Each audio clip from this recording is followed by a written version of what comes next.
It comes with no warning signs and the survival rate is low. Sudden cardiac arrest is the leading cause of death for student athletes. Two laws went into effect this year to help make schools more prepared when it comes to these emergencies. But are schools ready to comply with these new laws? And what are the challenges? TV5 investigative reporter Meredith St. Henry has been looking into it and shares what she found. I talked to doctors, nurses, school employees, and even a teenage girl who experienced a sudden cardiac arrest.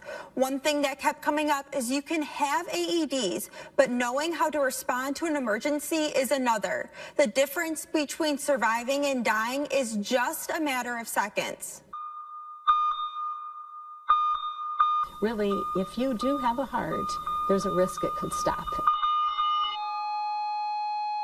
More than 300,000 people experience a sudden cardiac arrest every year. Of this, 23,000 are kids. So anytime you see someone who was previously standing, normally looking well, and just completely collapse, you want to suspect a cardiac arrest until proven otherwise. Alyssa Atkinson, a student at Allen Park High School in Wayne County, was one of them. Wednesday, March 12th, 2025, Alyssa was at track tryouts. We got done doing our time trials for the 60-meter dash, I'm pretty sure. And Alyssa collapsed.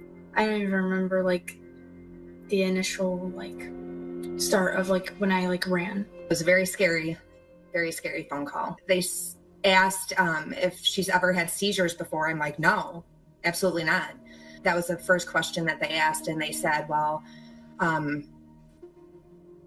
they think that she lost her pulse. When this occurs, if the community doesn't act, if we don't get on the chest right away and start good CPR, if we don't get an AED there, we lose 10% survivability every minute that goes by. Alyssa's track coaches did act, following their cardiac emergency response plan. You had a coach starting CPR. You had the other coach running to get the AED. You had another coach on the phone with 911. It all happened within a minute or two. Stop CPR. Don't touch patient. Analyzing. Shock advised. Ultimately saving Alyssa's life. I'm so thankful. I don't really have the words to describe it. If it wasn't for the quick thinking actions of those coaches, I can't even imagine where I would be today. Unfortunately, this is not the outcome for most who experience a sudden cardiac arrest. The survivability is less than 10%. But there's a chance more outcomes like Alyssa's could happen. It all matters, and no one knows when it's going to be their time to save a life. So, just coming out here and learning how to perform CPR and knowing how to use an AED is the first step in that. In 2024, Governor Gretchen Whitmer signed into law 2 bills in hopes of strengthening AED and CPR training in schools. No one knows when it's going to be their time to save a life. The reality is that 20% of the population is in a school on any given day. And so it's a very good place to have readiness because there's just simply so many people there. House Bill 5527 mandates that at the start of this school year, every public and private school must have a cardiac emergency response plan, including a team ready to respond to a sudden cardiac arrest, and annually hold drills to practice responding to one. Excuse me, but I have a code Adam in the teacher's lounge. If patient is a child, press child button. It's one thing to have AEDs. You could have 20 AEDs in a school. But if you don't have the training and the preparedness with that school and with those instructors, teachers, coaches, they're almost as useless if you don't know how to use it and you're not prepared. Automated external defibrillators must be placed throughout buildings 1 to 3 minutes away from any cardiac situation. The other House Bill 5528 mandates every high school coach must be CPR certified to be hired. Those bills, while passed into law, do not have attached funding at this time. And so it's sort of an unfunded mandate for the schools. Some schools in Michigan have already been practicing this level of preparedness for a while, thanks to Project Adam and My Heart Safe Schools. 399 schools will be awarded this year as My Heart Safe schools. So some of those are repeats, and some of those are first-time awards. We sent a survey out to all school districts in Saginaw and Genesee counties. 8 out of 12 Saginaw districts answered. Out of the districts that responded, Saginaw Township Public Schools has the most AEDs with 18, followed by Chesaning Union Schools with 15.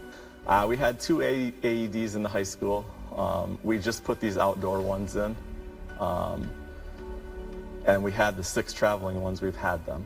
Yep, we've just sort of stockpiled AEDs, and our maintenance director is great at keeping them up to date, all serviced, all that good stuff. For Genesee County, 14 out of the 21 districts answered. Out of those that responded, Grand Blanc Community Schools had the most AEDs with 42, followed by Flint Community Schools with 30. A lot of people are afraid of AEDs. And you pull it out of the box.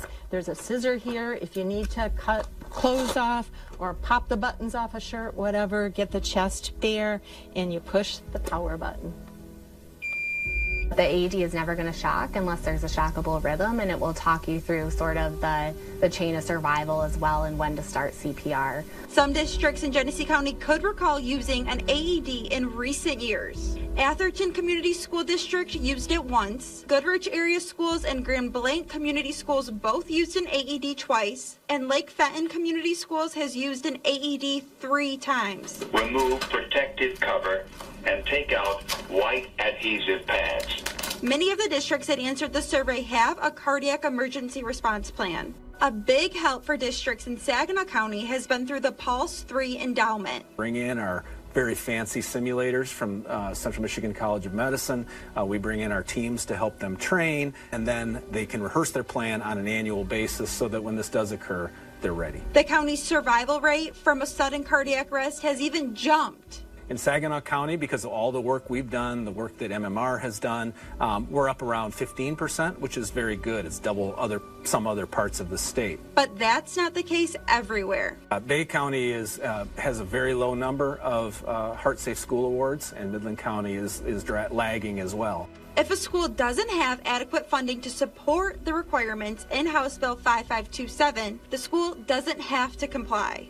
This shouldn't depend on luck.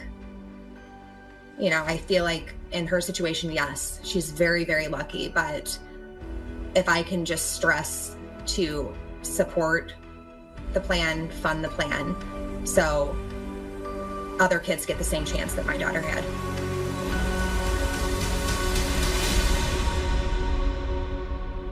None of Alyssa's medical tests following her sudden cardiac arrest showed any underlying reason for her cardiac emergency. Her diagnosis as of now is idiopathic ventricular fibrillation. A few weeks ago, Alyssa was cleared to return to sports. She's cheerleading this fall for her high school. Thank you, Meredith. Before the 2 laws went into place, the My Heart Safe School program was in place to help schools develop a cardiac emergency plan. That program is voluntary and is not a requirement for schools to participate.